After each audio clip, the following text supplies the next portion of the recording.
The thing that really moved my heart or stuck with me daily was Ed Stetzer's statement that he says, at the end of the day, after the coronavirus has gone, what is the church remembered for?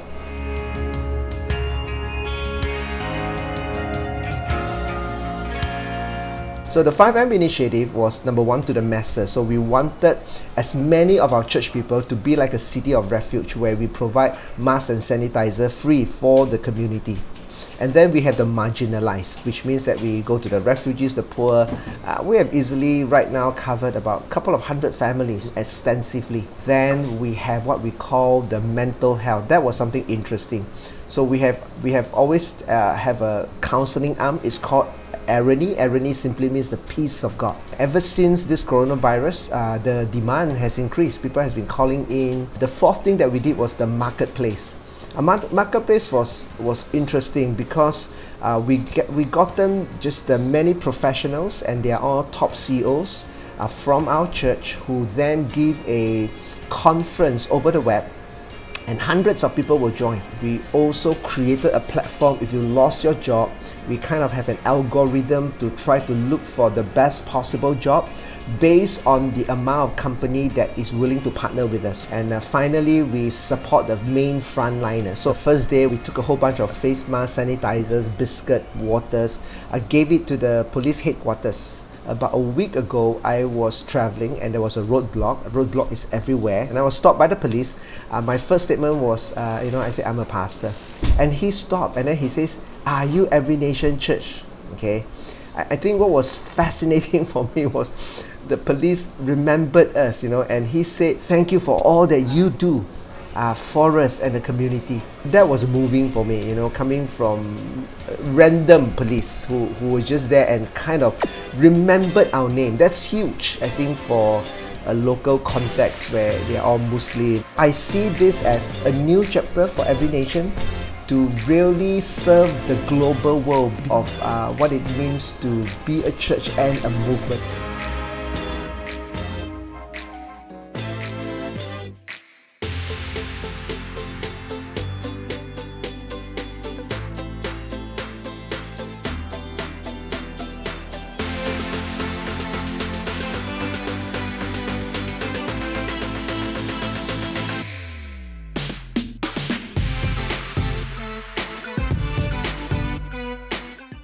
Good morning, Grace City. My name's Tyler. I'm a pastor here at Grace City, and happy Sunday, the last Sunday in August 2020. Can you believe we're almost into September? That means this is our 24th, maybe 25th online church service since quarantine began. God has blessed us during this time. We've seen Him do some amazing things, like this church building. But man, I am ready to be back together, aren't you? God made us to be together, amen? More on that later. First, I'm going to start us off in prayer, and then we'll head into a time of worship together. Father, I'm so thankful for each and every person that's tuned in. God, I pray that you would meet each one of us wherever we're at. God, would you minister to our hearts as we engage in worship and in your word. Amen.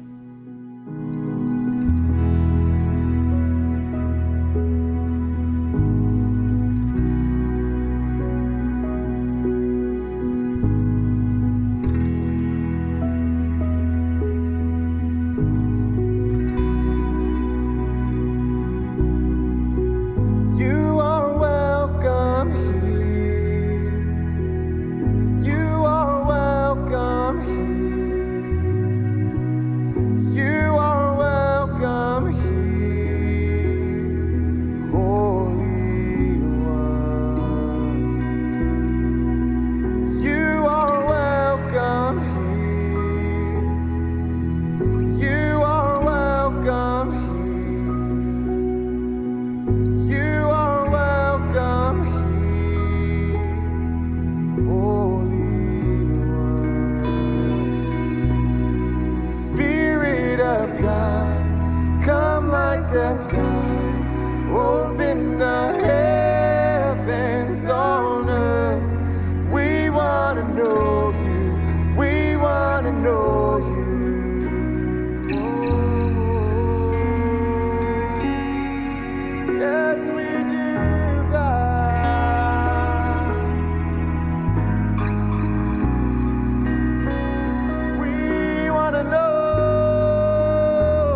presence known. Make your presence known. Make your presence known. Holy One. Make your presence known. Make your presence known. Make your presence known. Holy One. Spirit of God, come like the dawn. Open the heavens on us. We want to know you. We want to know you, oh God. Spirit of God, come like the dawn and open the heavens on us. We want to know you. We want to know you, oh God.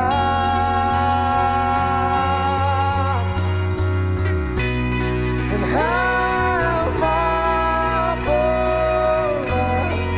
how wonderful is your love, is your love. And how marvelous, how wonderful is your love, is your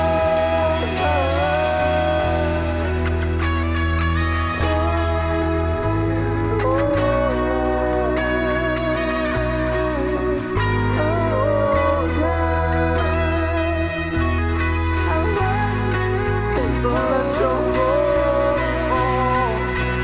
let your glory fall. Let your glory fall. Let it fall. Let your glory fall. Let it fall. Let your glory fall. Oh, yes. Let your glory fall. Let your glory fall. Let your glory fall. Oh, 'cause you are welcome here. You are welcome here. You are welcome here. Holy One. 'Cause you are welcome here. You are welcome here. You are welcome here. Holy One.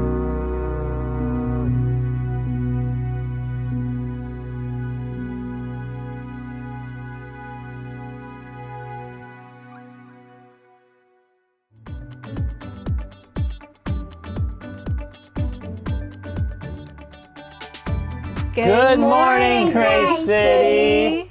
We are the Hufftailing family. I'm Erin. This is Russell, Eli, Jonah, and Lara.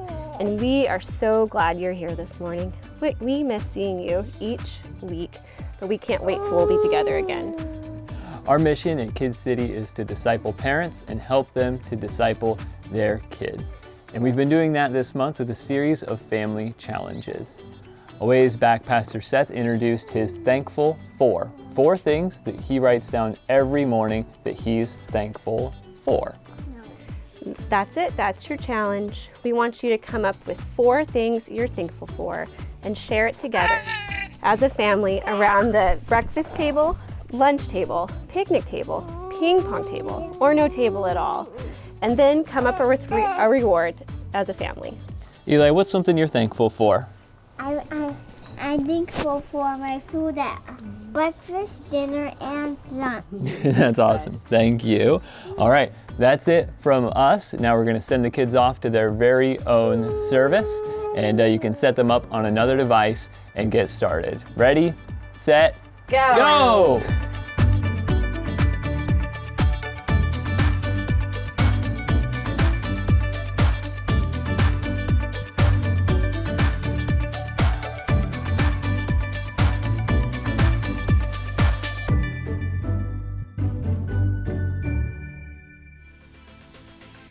Thankful for. Great family challenge. Thanks, Russell and Aaron. All right, while the kids get settled in the other room, I'd like to take this moment to invite you to give. Recently, I've been so encouraged by God's provision and generosity in what has really felt like uncertain times. If you call Grace City home, we invite you to experience God's faithfulness and the joy that comes from giving. To give, you can text the word GRACE to 82257. And now, it's time to dive back into the book of Philippians. Take it away, Pastor Seth.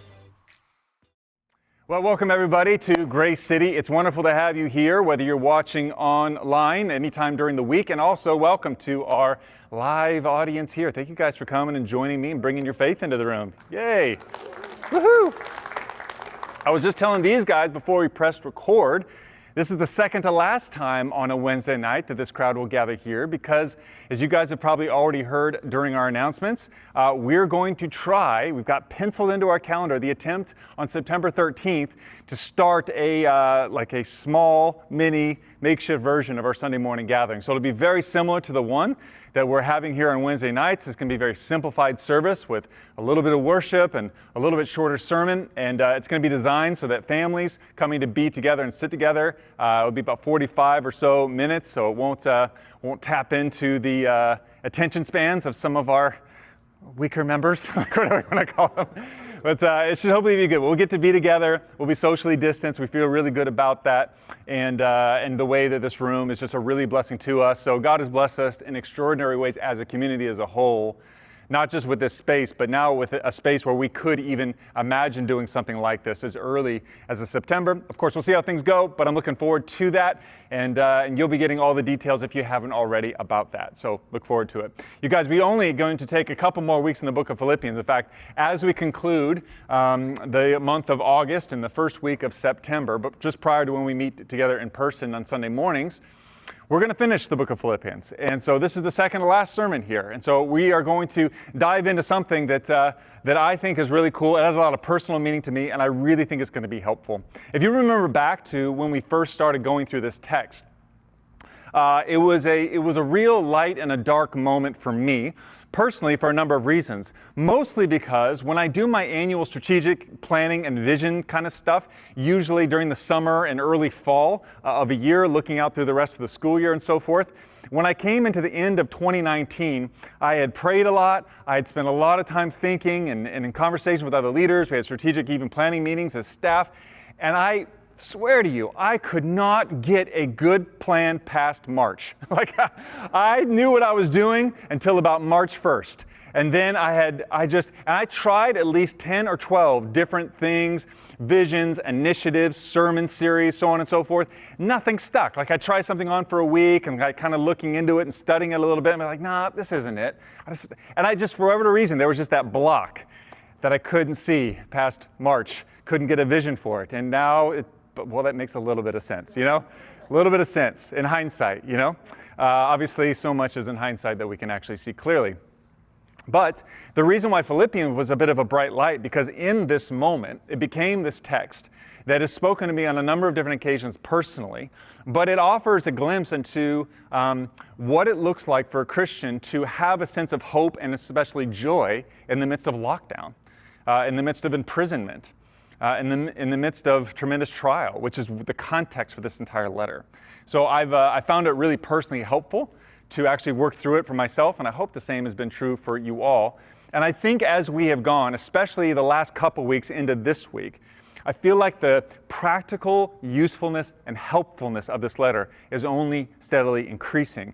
And this week, I don't think is going to be any exception to that. We're going to touch into Philippians chapter 4. We're going to go from verse 8, which is his kind of final practical instruction here. He's going to leave us here in the letter to the Philippians. And here's what it says in verse 8. It says, "Finally, brothers and sisters, whatever is true, whatever is noble, whatever is right, whatever is pure, whatever is lovely, whatever is admirable, if anything is excellent or praiseworthy, think about these things. Whatever you have learned or received or heard from me or seen in me, do it, put it into practice, and the God of peace will be with you. This passage actually has a fairly significant amount of meaning for me. Many of you all know that I grew up not as a church kid, not as a religious kid at all. My family didn't ever go to church, and religion was a very empty, sort of blank category for me. I don't know if I would categorize myself as an atheist or just an agnostic, but I was somewhere on that spectrum for sure. But nonetheless, when I was a kid, my family is all from Colorado. My dad grew up there. My parents met there. Hey, we got a Colorado boy. I forgot we had that. But there he is, Joe. Yeah, baby. Yep. So, so Colorado is kind of in my family's veins. We were kind of the black sheep of the family that ventured west on the Oregon Trail and made it out here, but we're the only family that we have out here. So everyone else is back there. So all that being said, there's some things you don't take with you when you just pack up and move to a different part of the country. And one of those things is your favorite sports teams, right? So my dad grew up in Colorado, so he was a diehard Denver Broncos fan.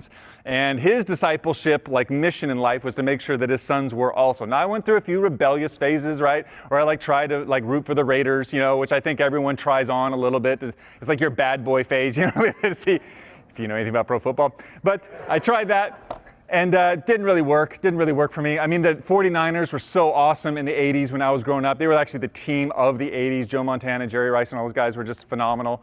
But it's like you're a total bandwagon guy, kind of felt like. I've never really been fond of bandwagon sort of things. So I didn't really go that way. So eventually, you teach a child the way he should go, and in the end, when he's older, he will not depart from it. That happened for me. I came back to the Broncos. And so they've just kind of always been my favorite team. I'm not like this huge NFL fan per se. I'm way more into college than into pros, but if I had to pick a team, it would be them. Now, all that to say, when I was about 10, 12 years old, right around there, one of my aunts, who still lives in Colorado and actually lives in the city where the Broncos would hold their summer training camps, was able to get an autograph for me from one of my favorite players, who happened to be a guy by the name of Carl Mecklenburg. Now, y'all got to be serious OG, old school Denver Bronco fans. There we go. I got someone that recognized it. Yes, Carl Mecklenburg, 77. He wasn't messing around. He was just a big guy who liked to hit people. So I guess that's most of the NFL. That's not very descriptive. Officer, he was a big guy who liked to hit people. Well, that's the whole league. I don't know what you want to do with that. So Carl Mecklenburg, I got an autograph from him. And in the autograph, he put just beneath it, Philippians 4:8. Now, well, I'm a young kid, right? So I didn't know the Bible. I didn't even know Phil 4:8. I had no idea what that even was, Who is Phil? Is that his uncle? Is he 48? Is it his nephew? Is it 4, on his weight? I had no clue what it was. Now, my mom and dad had both kind of grown up in some level of church at some point, and so they recognized it was a Bible reference. And there just happened to be an old dusty Bible somewhere in a back box or something like that, because I was really curious. They pulled it out, and I just looked up Philippians 4:8, and I read this verse, and I remember thinking to myself, that's it. Here is one of my heroes who I just got a personal living autograph from. And this is the verse. This is your thing you're giving to an anonymous 11-year-old boy or whatever, right? This is your thing? I had no clue. No clue. Now, thankfully, on the back end now that I actually have read this text, studied this text, and know Jesus personally, this is a pretty dope verse. So big ups to Carl. Carl, if you're listening, thank you for those early seeds into my life. I don't even know if the man's still alive, but if you are, God bless you. Hopefully you're still walking with Jesus and all that fun stuff. So I got history with this verse. I have history. Now, one of the reasons why this verse, I believe, is so imperative for a moment like this is because it is tapping into the significance of our thoughts. And I don't know if there's a more receptive moment in cultural history in the last few generations where this is just, people are about this now. Mindfulness, meditation, thoughtfulness, Like, these things are in vogue. You know what I mean? Like, you can watch a Hollywood interview and you ask them, like, oh, what was your secret to preparing? How do you keep your life balanced? How do you manage this and deal with this? And they'll talk about like their thoughtfulness, their mindfulness, their meditation sort of practices that they do. So this is something that is actually relatively in vogue. In fact, maybe even for some of you, like, you've heard of this outside of Christian streams, that the idea of our thoughts and the significance of them and monitoring them closely through some sort of practice, and that would actually be important. But in the Bible, which predates our modern culture just by a wee bit, thoughts are hugely significant. Not as isolated esoteric things that have nothing to do with how we actually live, but the connection between how we think and how we live, what we think about and what we actually do, are deeply, deeply connected. So much so that the Bible would never in a million years presume that you can make any sort of life change by just simply prescribing doing things different physically without thinking about things different mentally. Those things are deeply, deeply entrenched and connected. Now, psychologists would tell you this. A good therapist is going to tell you this. A great pastor is going to tell you this. But the Bible has been supporting this for a very, very long time, which is why that when Paul writes a letter from prison to a people who are having to live very counterculturally and in ways that could cost them their livelihoods, if not their very lives, and speaking to them on the thread and theme of joy throughout this letter, he's going to conclude it with this really powerful verse talking about their thoughts, their thought life. What you think about is hugely, hugely significant. And so he goes on this little rant to tell them that they need to, on all these different categories, saturate their mind in all these various accounts of things, which we'll get into here in just a moment. But Paul is actually tapping into a much more ancient tradition in the Bible. You could go back a long ways. Even to Psalm 1 is a really beautiful example. Psalm 1 is a very classic text, the very beginning of the Psalms, where it says, "Blessed is the man who walks not in the counsel of the wicked, stands in the way of sinners, or sits in the seat of mockers, but his delight is in the law of the Lord." And the law isn't just his legal, rules. The law is shorthand, a way of saying the Torah, or the first 5 books of the Bible. So the Psalms is what would traditionally come after that first section of the Bible. So it's a way of saying, look back at everything that came right before the Psalms and meditate on it, delight in it, and do it day and night. Meditate day and night. It's actually what you're supposed to do with the Scriptures. You're not just supposed to read it once and then put it on the shelf like another novel that you might read. It's meant to be meditation literature. Now, meditation in the ancient sort of Jewish sort of biblical sense is nuanced in terms of different religious and spiritual interpretations of what meditation can be. Meditation in the biblical sense was about filling your mind up incessantly and constantly with all the content of the Scriptures. Reminding yourself of the story of God, which tells you about the character of God, remembering His faithfulness in your life, and remembering all the ways in which He has designed us to live, who He's called us to be, and constantly allowing that to be the stuff that passes through your brain. Now, this would contrast to something more like Eastern meditation, which is typically out of the understanding that meditation is about emptying your mind or getting your mind clear of all your thoughts. And this is a very Eastern way of looking at things. And though the same word could be used in meditation, and people can talk about meditation being a really helpful tool to manage stress or to become happier or whatever their goals might be, they're actually two extremely, extremely different objectives. In Eastern, it's about emptying yourself of desires, emptying yourselves of your thoughts, literally getting to a space of just complete nothingness. But in the Scripture, it's about filling your mind. Filling it to the overflow of the presence of God and His words which speak life and beauty and peace and goodness and righteousness over you, and allowing your mind to be saturated in that. And rather than just simply spending all your time trying to eliminate anything negative out of yourself, the Bible actually talks about just being saturated in all the goodness of God and how that is actually going to displace everything that is not of God, everything that is toxic or destructive or sinful or whatever it might be. But this is the pattern of biblical Scripture. This is actually a regular practice.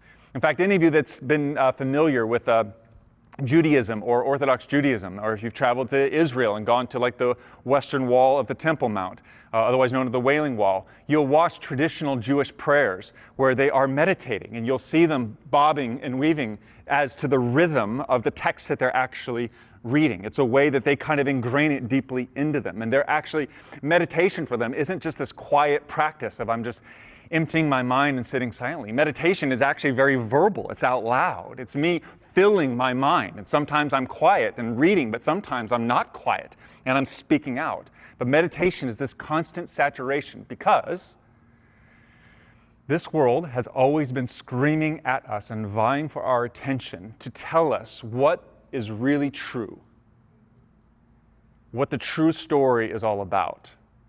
Who is God? Who are we? What's our purpose? The world is constantly trying to knit together narratives about what's going on, and the scriptures are wanting to remind us of what's really going on. And so I've got to come back to remembering that even though I see shreds and bits and pieces of evidence, that I see things that are hard, I go things that through are challenging, and it might cause me to build this little thread of a narrative that somehow God is distant or He's apathetic, He's impotent, He's weak. But I meditate on the scriptures day and night, and I remember, no. God has been through worse than this, and He's been close to His people. He said He'd never leave them or He'd never forsake them, and He's not planning to start with me. And you meditate on this stuff, and it actually helps to frame the way in which you experience the entirety of your life. And once your mind is saturated through meditation, how you live actually becomes fairly organic when we live rightly out of our thoughts. But here's what we're told to actually set our minds on, to meditate upon, or to think about, to actively put inside of our brains. Whatever is true, noble, right, pure, lovely, admirable, excellent, and praiseworthy. Now, one of the things that's very interesting about this list, if you were to go through and study it, is that the words that Paul is choosing here could have been ripped straight out of a Greek virtue textbook. In other words, what Paul is not doing is just exclusively choosing Bible language and then importing it into this verse. He's actually very explicitly choosing Greek philosophical language and bringing it into this verse. Why? Because Paul knew that all truth belonged ultimately to God. And there's this idea in the Christian tradition called common grace. It's the idea that God pours out His generosity to all. And His grace and His truth and His beauty is available to all. The rain pours on the righteous and the unrighteous. And even though you might build an entire scheme off of like ungodly or even atheistic sort of philosophies, you can still, and in fact it's difficult not to, stumble across truth along the way. Therefore, what Paul knew is that the job of the Christian is not to simply to isolate the world into all the Christian stuff and the non-Christian stuff. It's about how do I find all the truth and beauty and goodness that I possibly can, no matter where I find it, knowing that the ultimate filter for it is here. And I'm never going to contradict this to find it. And once you realize that, you start realizing that Paul is giving a tool to a church, not to run away from their culture, but to actually look through their culture with the redemptive eye. To not just write it off and say it's all hedonistic, paganistic, demonic garbage, but to actually look through it and say, yeah, there's a lot of jacked up stuff and beliefs and ideas and practices and ways of life and injustices. There's lots of problems in culture at large. But it's almost as if Paul is doing the work to say, yeah, but if you can look through the redemptive lens and see where is it that some of the broader culture is actually intersecting with some of God's truth. And if it's intersecting with God's truth, it is God's truth. And find that and hold on to that. And there's ways that you can do that, not just purely in a Christian bubble, but in the world at large, because God made the world. We're doing a great job of breaking it and corrupting it, but He made it. He made it. And sometimes you can get past all the layers of confusion and ugliness, and you'll find there's still beauty and there's still truth. It's the reason why that you could go to like a dinner party with an atheist friend, And you could share like deep belly gut laughter and even passions about some philanthropic themes and causes, because there's still something fundamentally true about being made in the image of God. And there's a common ground on which you can enjoy one another. Now, the reason why I would say those things are true might be very different from the reasons why they'd say they're true, and there might be a whole lot of things we're going to disagree on. But it means that my job is not simply to figure out why I'm right and you're wrong, but where's God? And where is whatever's true in any given moment or situation? And so Paul lists, essentially, Greek cultural virtues. And they're tied into the rest of the notes and themes, not only of this letter, but many of the other letters that he's written. Lots of Jesus' teachings himself that he's given. And he's telling us this list. This is the stuff that we should actually be thinking about. To be thinking about what's true, not what's false. We should be passionate about wanting to know what's actually real and what isn't. And rather than being able to accurately diagnose that in other people, we need to be humble enough to do it for ourselves. Just like Jesus taught that it's easier to like try to fish out the speck in someone else's eye and be totally ignorant of the plank coming out of yourself. The idea of bias, the idea of our own limited intelligence and experience is real, and it's true. And I always have to be open to the possibility that there's things I am not right about. And not only that, I'm not even sure which things I'm not totally right about. I know Jesus is right, but I hope I agree with him as much as in fact, I've heard one pastor describe humility. Humility is just agreeing with Jesus. It's saying like, okay, here's what I'm pretty sure Jesus would say is right, but I'm going to hold it with humility. Now, I am flabbergasted, especially right now in our cultural moment, for people to be able to diagnose how everyone else believes wrong things. That's easy. Honestly, it's easy to do. It's easy to do because you can find some ridiculous and extreme stuff out there. On all sides, I might add. But it seems like this is not a command to like fish out where everyone else is wrong, but to pay attention to what's true and right, to dial down my anxiety, to not just latch on to the simple or the easy, but to deal in nuance and complexity, and to find, God, where might I even be able to hold tensions? Whatever is true, that's what I'm going to hold on to, even if it means giving the benefit of the doubt to some people in certain situations. I want to hold on to what is true, even if what is wrong feels good. Whatever is noble, whatever is right, whatever is pure. Nobility is an odd thing, almost completely foreign to us anymore. But it's the reason if I were to go visit the Queen of England right now, could I just roll up into like Buckingham Palace to have tea with the Queen? Now this is a brand new black t-shirt. I'm really happy with it. You don't know anything different about it, but I'm just becoming a connoisseur of black t-shirts these days. I don't think she's going to be impressed with that. Why?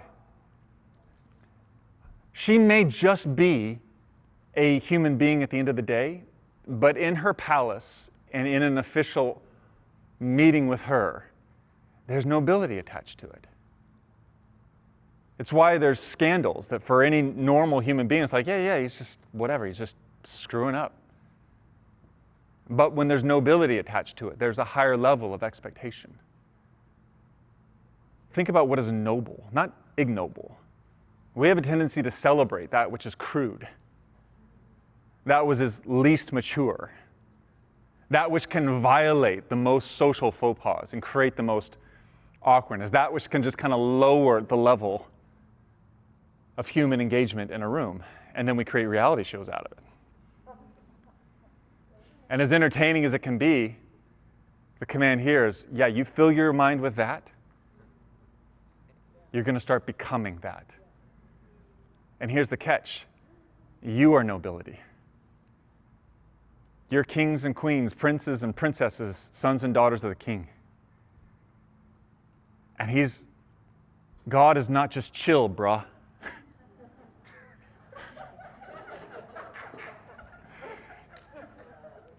I represent him.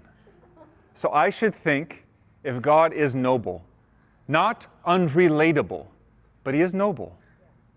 So I should think about such things.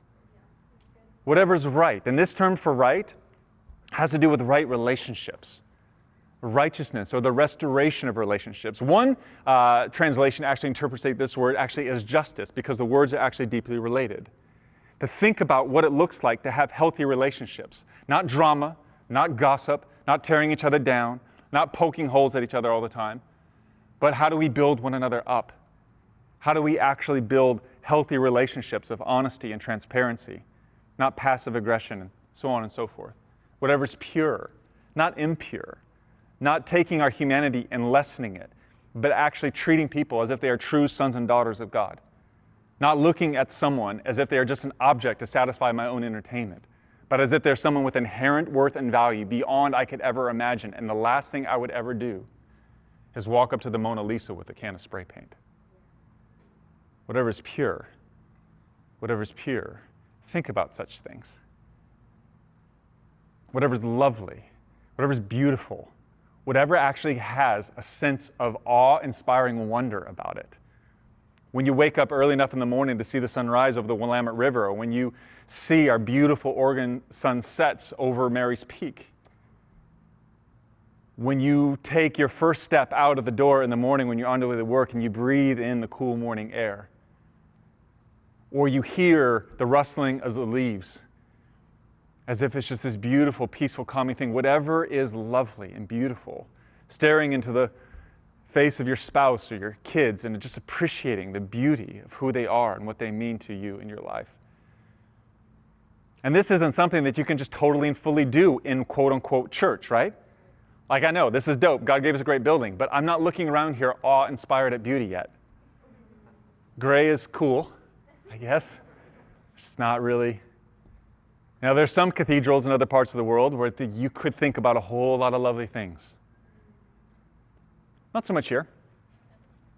Going for something a little bit different, a little more functional here. But this means you're going to have to cross out into the world and to look through some of its brokenness to discover much of its beauty that's laced into the heart of it, because in the beginning, God made the world good. And it still pulsates out, begging for your attention. Think about such things. Think about things that are lovely, admirable, excellent, praiseworthy. You fill your minds with these things, and then as Paul begins to say, you're actually going to live in the kind of way that not only looks like Jesus, but actually lead people to Jesus. But unless you think right, good luck living right. And what I find people have a lot of difficulty with is they can't connect the dots to what they spend so much mental energy thinking about and all the frustrations they wish they could do differently in their life.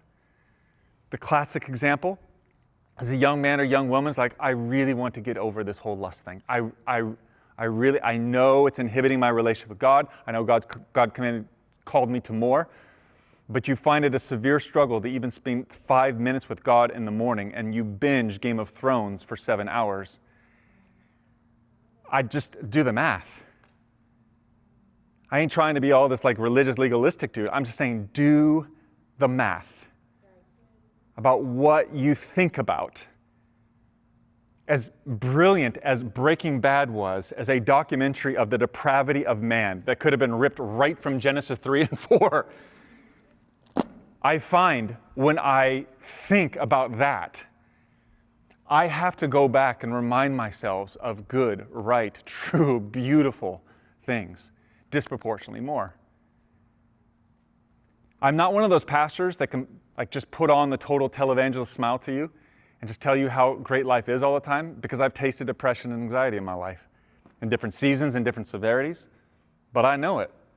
Sometimes it's still the smell of smoke that lingers on me from time to time, and it's tough.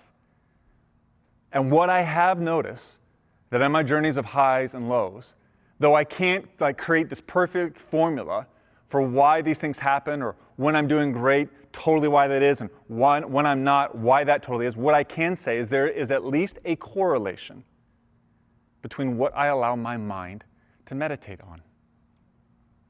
The what-ifs of everything that could go wrong, all the horrible atrocity in the world and in my life, hypothetical or real, or all that is good, true, and beautiful that is happening all around me. Mental and emotional health is absolutely tied up in this. But we don't live in a world that makes this easy. We don't live in a world that makes this easy at all. And mass media and social media has certainly not made it easy.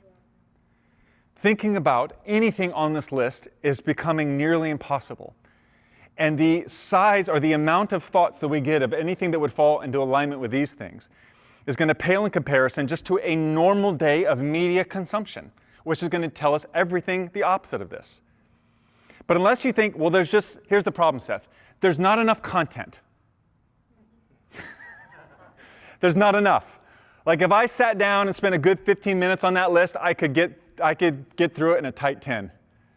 And then what am I going to do? Everything else in this world is going to pot. But here's the crazy thing, that our world does not tell us. There is a ton of things in this category. There's a lot of good, beautiful, true, right, praiseworthy, admirable, lovely things happening in this world. You just don't hear about them.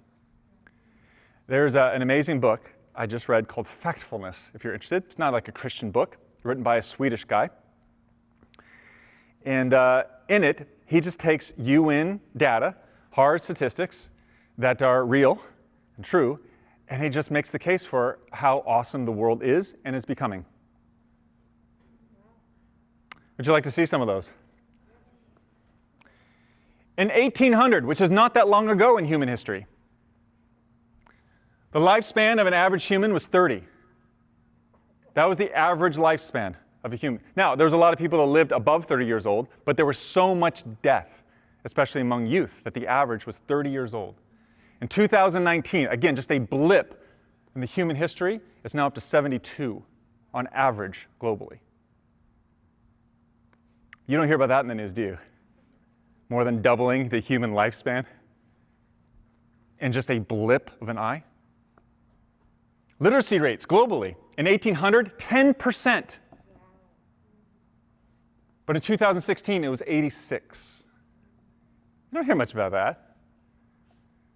But education, and education for girls and women is just radically caught up.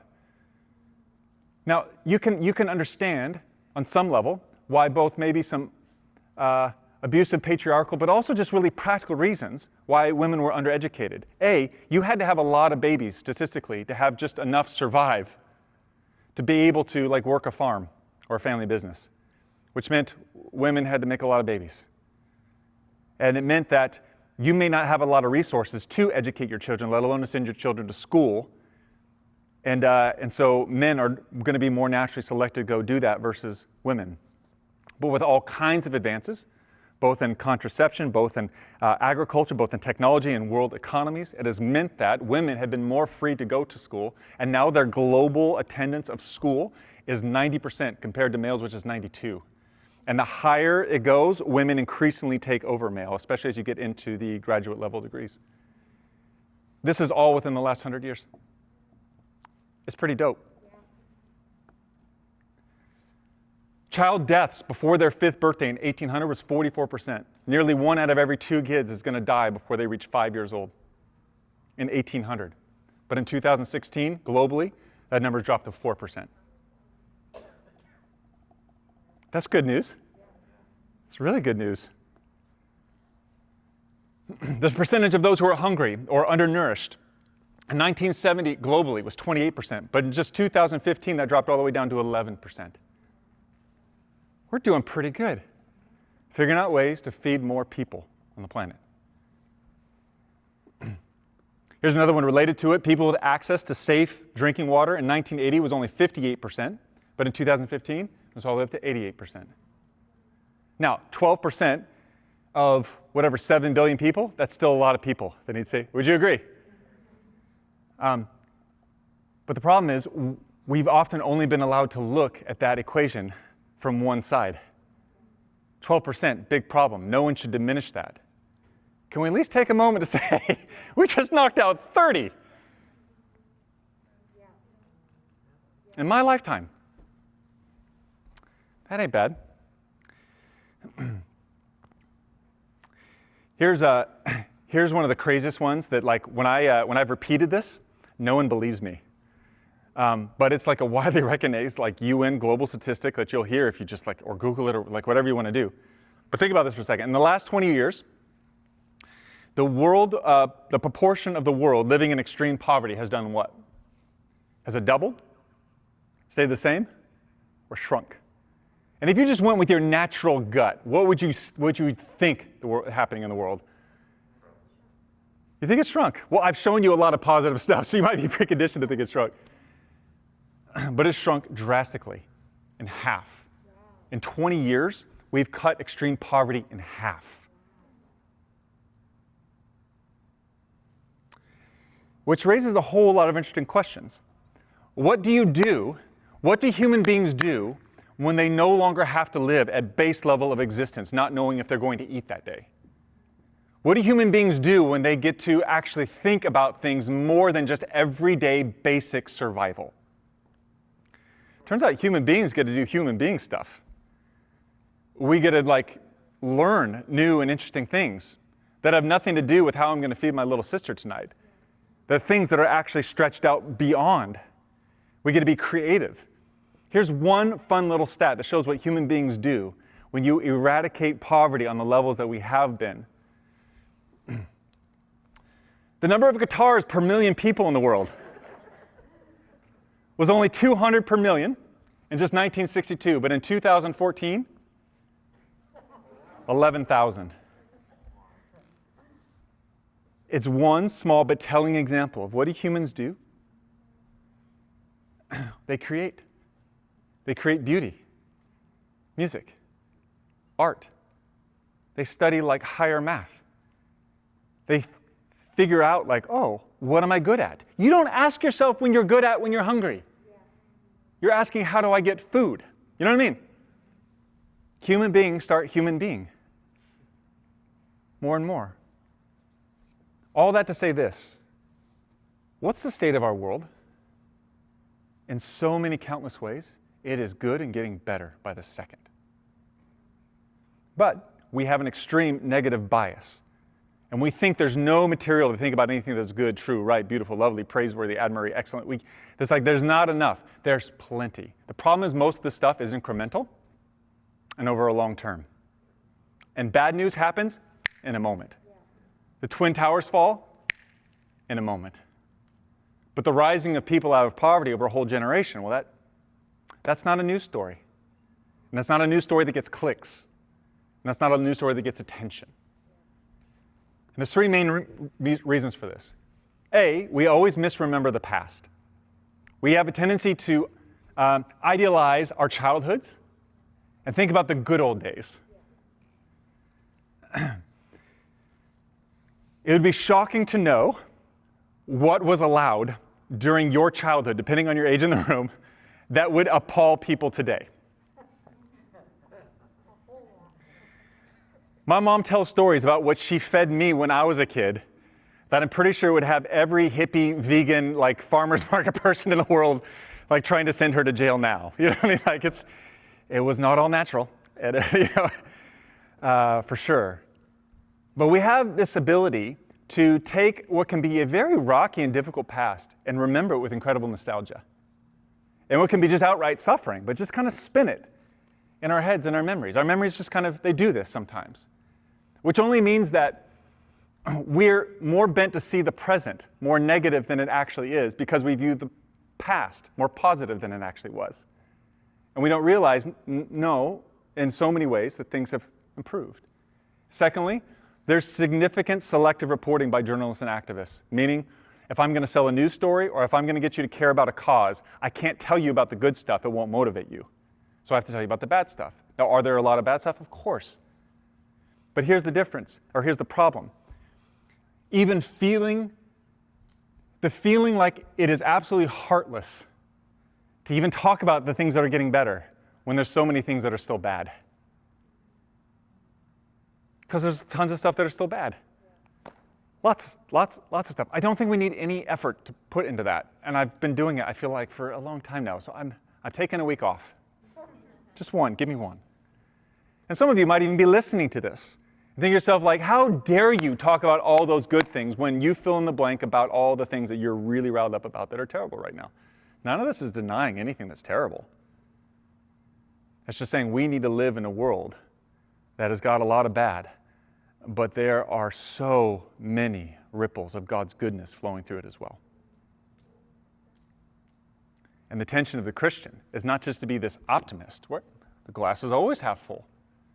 No. I live in the tension of knowing that sin has really broken this world in any countless number of ways that is horrific in many accounts. And also, God's alive, cares about this good world, and through the resurrection of Jesus has promised to renew it. And in so many tangible ways, that work is already in progress. So to actually obey this command and to live with our minds and our hearts filled with stuff that is good, true, and beautiful, it means you can't just go with the flow. If you just allow yourself to lazily consume whatever culture wants to throw at you, you'll hit none of that list. Maybe like a cat meme every third Thursday. And that's all we got. But if you want to think about things that are true, right, beautiful, lovely, pure, excellent, praiseworthy, so on and so forth, noble, you're going to have to go looking for it. And once you start learning to find it, you'll see it all over the place. My recommendation about one of the best places to start is here. To think on things that are true, well, here's a good place. Here's a really good place to start for that. Here's a really good place to start with the most beautiful being in all the universe, whose story is told through these pages. Here's a really good place to start about filling our minds with things that are true about us. Not that we're just hopeless worms of depravity, but we were made as kings and queens, sons and daughters to the one true God, but that we have rebelled against Him, and He sent His Son to redeem us back to Him. And when we fill our minds with these good things, beautiful things, and true things, then just like Paul said, you can start putting them into practice. Now, the irony of all this, and here's where all the secular sort of mystical and spiritual types are just going to love me for a moment. All of the modern, semi-popular, and in vogue ways that people have gone about trying to produce a better sense of happiness and enlightenment for themselves, some of those things you could already find right here in the book of Philippians alone. There's a branch of psychology that's relatively new in its development called positive psychology, essentially trying to look at what makes people happy.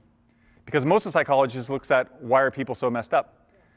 And so there was a branch of psychology that came along and said, let's stop worried about making the really terrible people sort of okay, and let's think about how we take the sort of okay people and make them super awesome. Because there are a few people that are crushing it right now. What are they doing, and how do we help people get there? That's a noble, balanced thought.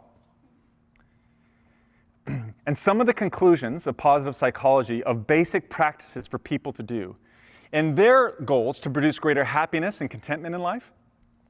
The first, meditation and prayer. I think I know about that. I've heard about that before, once or twice. The second, gratitude. Express gratitude frequently and often. I think I preached a sermon about that not that long ago. Third, active kindness. Go out of your way to be regularly kind. Because it turns out, doing more for yourself doesn't do more for yourself. It's better to give than to receive.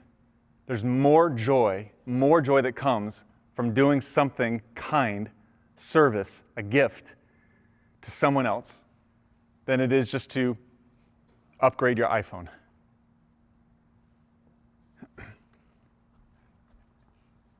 And the last one is healthy relationships. Just involve yourself in meaningful relationships. Not the kind of relationships you just use for a utilitarian sense. They have a tool you need to borrow. They're really good at a skill you don't have. They have more money than you do, so they take you out to nice restaurants. Not just because they've got a really good sense of humor and can make you laugh a lot. Not just because like they make you feel good when you're in their presence. but healthy relationships where you truly enjoy the presence of the other person. You carry one another's burdens. You celebrate one another's victories. You love one another well.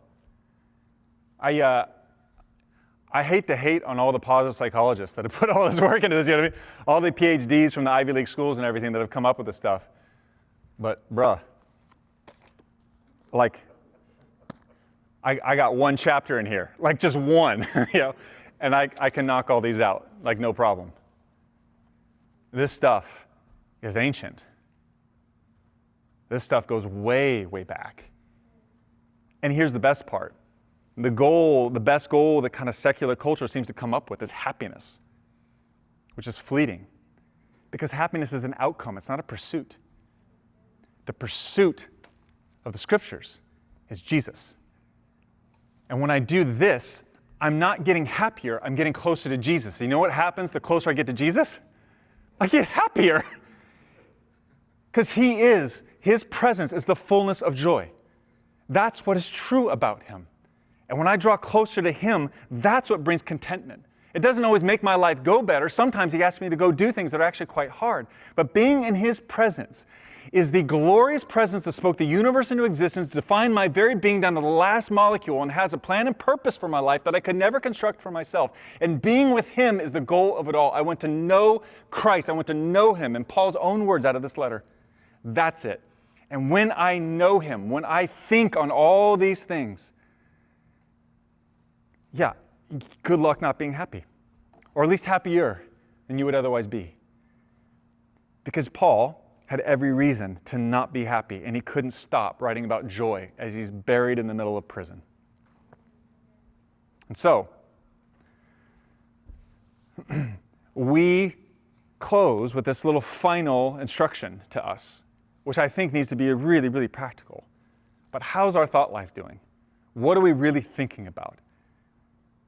What media are we really consuming? What shows are we actually binging? What conversations are we actually entertaining? What is the real content that's going through our heads? And rather than just allowing it to go on autopilot, could you actually stop for a moment and take captive all these thoughts? Could you actually do what the Bible commands and not just be a passive passenger on the mindfulness of your life, but actually become aware of your own thoughts to the degree that you're actually taking charge of them and making sure they are coming in alignment to Jesus, becoming obedient to Him, so that we would fulfill what Jesus said was the greatest commandment, to love the Lord your God with all your heart, with all your soul, and with all your mind. And when we think about these things, we'll start becoming more like Jesus, drawing closer to Jesus, and the peace of God will be with us. So finally, brothers and sisters, whatever is true, whatever is noble, whatever is right, whatever is pure, whatever is lovely, whatever is admirable, if anything is excellent or praiseworthy, think about such things. Whatever you have learned or received or heard from me or seen in me, do it. Put it into practice. And the God of peace will be with you. Carl Mecklenburg knew what he was talking about after all. Father, I thank you that even today, this week, God, we are going to be a community that is more mindful, that we obey this command, and we're going to experience the peace of God and the joy of God as a result. And Lord, I thank you. There's so much wisdom here, so help us to apply it. We're praying that you would take hold of all these stray thoughts that want to lead us down paths that are not going to bring about our well-being. And I pray that you would support and help all of us that feel like we're caught in those just downward cycles of negative and demonic and ungodly and sinful ways of thinking. And Father, would you come and help us to renew our minds? We trust you for all this in Jesus' name. Amen. Thanks for tuning in. We'll see you all next week.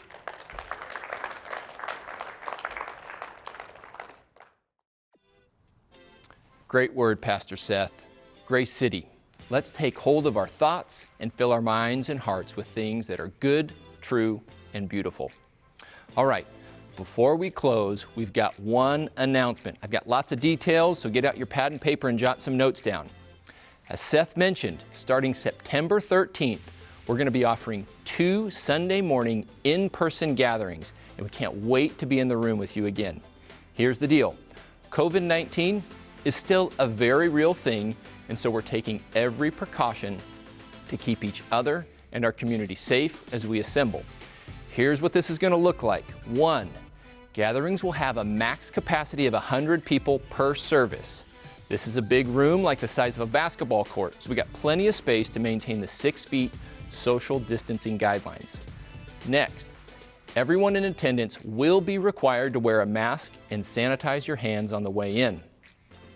Third, pre-registration will be required so that we can know who you'll be bringing with you to the service. You'll sit in a small group of seats for your party only, and that'll be socially distanced from everyone else.